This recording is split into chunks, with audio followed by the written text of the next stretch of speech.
முன்னே வசனத்தில் பிரசித்தம் வெளிச்சம் தந்து பேதைகளை உணர்வுள்ளவர் ஆக்கும்.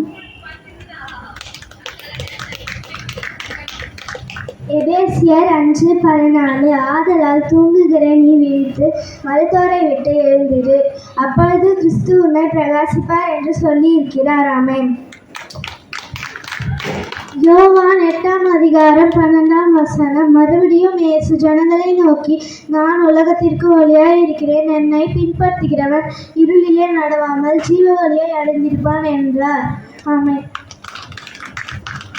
சங்கீதம் 18:28 தேவரின் விளக்கை ஏற்றுவீர், என் தேவனாகிய கர்த்தர் இருளை வெளிச்சமாக்குவார். ஆமென்.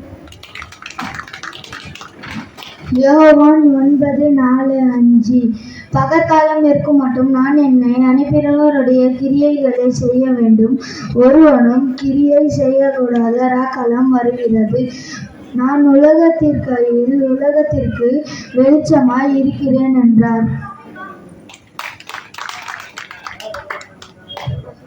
Thank you.